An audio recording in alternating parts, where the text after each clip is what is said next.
Bonjour à tous, on va passer au petit 2, deuxième application dans la proportionnalité, dont le but c'est de trouver un nombre manquant dans un tableau de proportionnalité.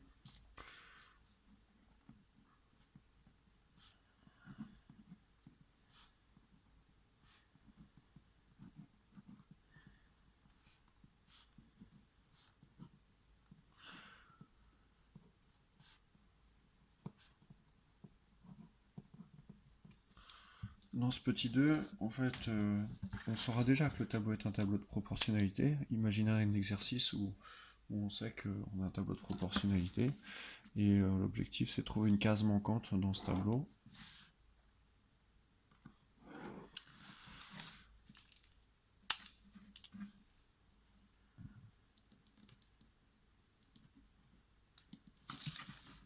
Par exemple, remplir la case manquante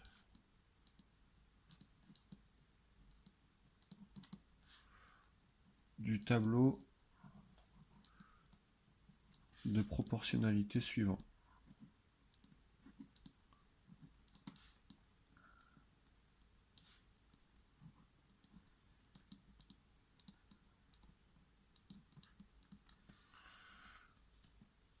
Alors si on trace un tableau avec à l'intérieur 3, 5, 8, et ici,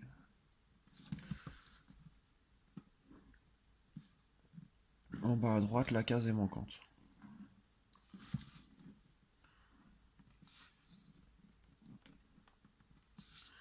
Alors il y a une méthode que vous avez peut-être déjà vue qui s'appelle le produit en croix, qui n'est pas au programme, en tout cas pas avant la 4e.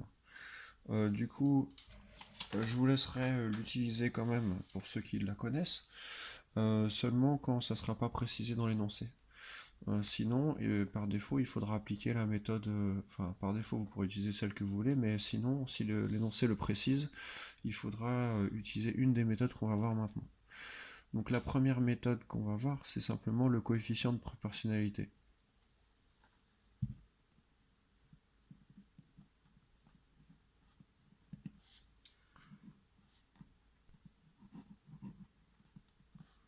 On a dit au début du cours que ce coefficient de proportionnalité permet de résoudre tous les exercices.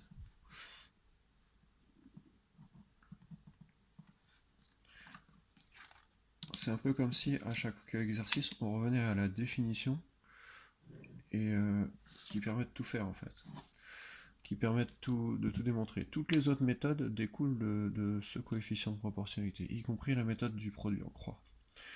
Donc si j'essaie de chercher le coefficient de proportionnalité dans ce tableau-là,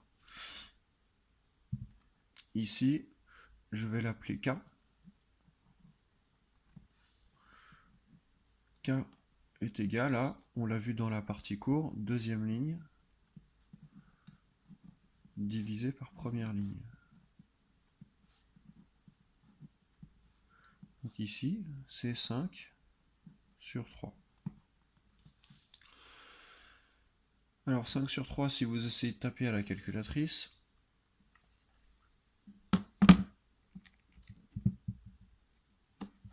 ça fait 1,66666666. Vous n'avez pas le droit d'utiliser des nombres approchés pour trouver pour faire une correspondance avec le 5 tiers. Vous devez toujours travailler avec des nombres exacts, sans quoi vos résultats ne seront pas corrects. Donc ici, pour trouver le nombre manquant dans le tableau de proportionnalité, il va falloir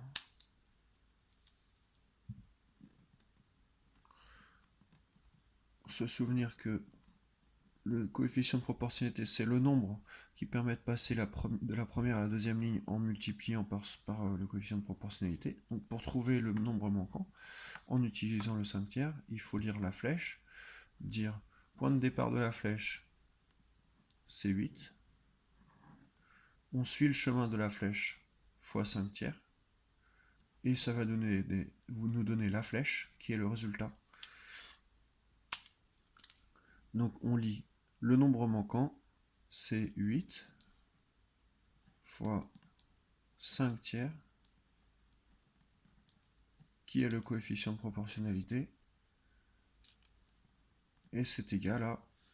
Et là, il faut se souvenir des cours de sixième. Ça, multiplier un nombre par une fraction, on l'a vu en sixième. Ça fait partie des programmes. On a vu qu'il y a 3 façons de faire. Soit vous faites 8 fois 5, puis vous divisez par 3. Soit vous faites 5 divisé par 3, puis vous faites multiplier par 8. Soit vous faites 8 divisé par 3, et vous multipliez par 5. Donc là, j'ai rappelé très rapidement à l'oral. Ici, la plupart du temps, on va faire la multiplication de 8 par 5 d'abord. Et on écrira 40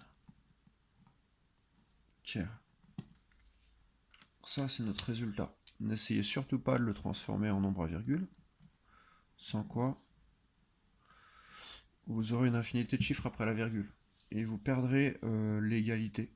Parce que dès qu'on écrit un nombre à virgule, alors qu'on avait une fraction qui n'est pas décimale, et ben on perd l'égalité. Du coup, notre résultat est seulement presque juste, et en maths, presque juste, c'est faux. Donc quand ça vous arrive, vous laissez la fraction.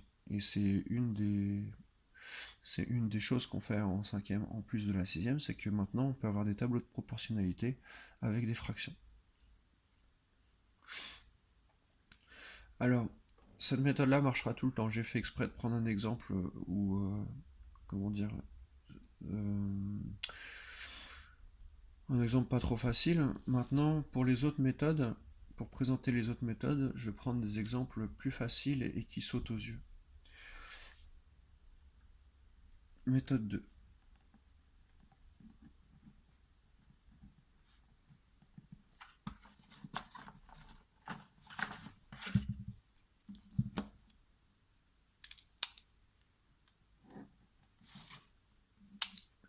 Passage à l'unité.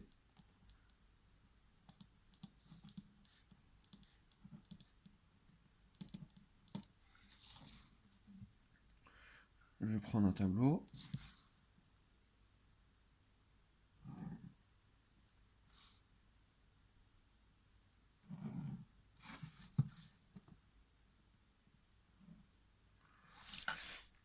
À l'intérieur, je vais mettre 5.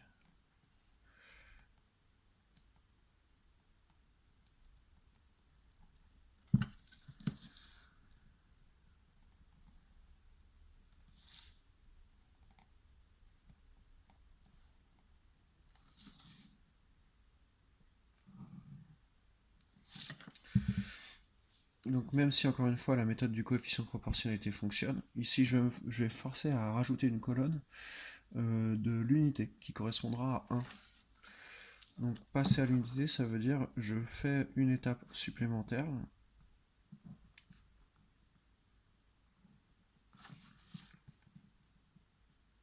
Pour me poser la question, mais alors, si 5 correspond à 15,5, alors 1 doit correspondre à combien si c'était proportionnel? Et du coup, automatiquement, il va falloir se dire que pour savoir la correspondance de 1, il va falloir diviser du coup par 5, puisqu'on a en quantité 5 fois moins pour passer de 5 à 1. On a 5 fois moins, du coup, le nombre correspondant doit aussi être divisé par 5. Du coup, je tape sur la calculatrice. J'obtiens 3,1.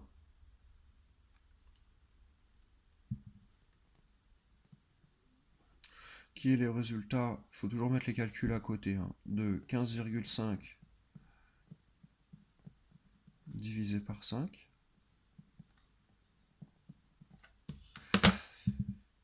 Et ensuite, le fait d'avoir trouvé à quel nombre correspond 1, du coup pour trouver à quel nombre correspond 12, ça devient simple parce que il suffit de multiplier par 12.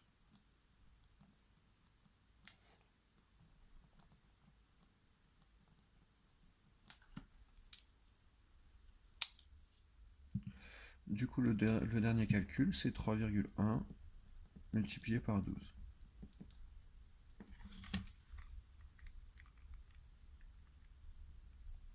Et ça fait 37,2.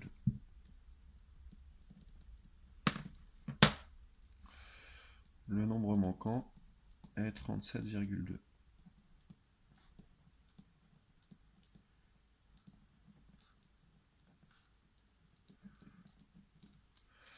Pareil, j'ai oublié la phrase réponse, le nombre manquant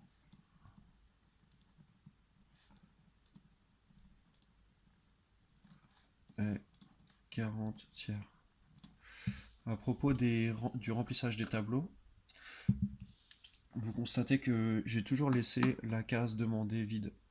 En fait, ce tableau-là, c'est l'énoncé.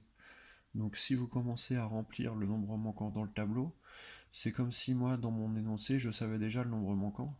Donc ça fait bizarre à la lecture quand vous faites vos exercices et que vous les relisez, vous dites bah je me souviens même plus de quel nombre il fallait compléter. Donc essayez de ne pas faire ça et plutôt laisser la case vide et c'est à la fin dans la phrase réponse que vous notez la réponse.